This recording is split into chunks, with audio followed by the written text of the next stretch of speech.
அப்புறம் academic beautician கிளாஸ்ல join பண்ணிருக்கேன். பேசிக் கம்ப்ளீட் ஆயிடுச்சு. நான் அட்வான்ஸ்ல இப்போ 2 days ஆகுது ஜாயின் பண்ணி. நான் அட்வான்ஸ்ல ஏன் ஜாயின் பண்ணேன்னா ஜஸ்ட் பேசிக் மட்டும் கத்துக்கலாம் வந்தேன்.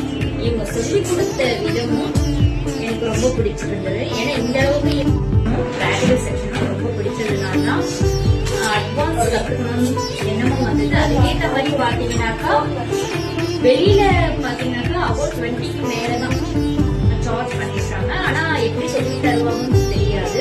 ஆனா இவங்க இருக்கிறதுலே ரொம்ப கம்மியான பிரைஸ்ல தான் சொல்லி கொடுக்குறாங்க.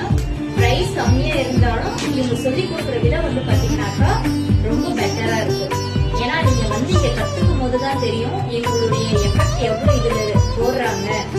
ஏன்னா இவங்க கம்மியான சார்ஜ் பண்ணிட்டு எல்லாருமே என்னடா சொல்லி கொடுக்க போறாங்க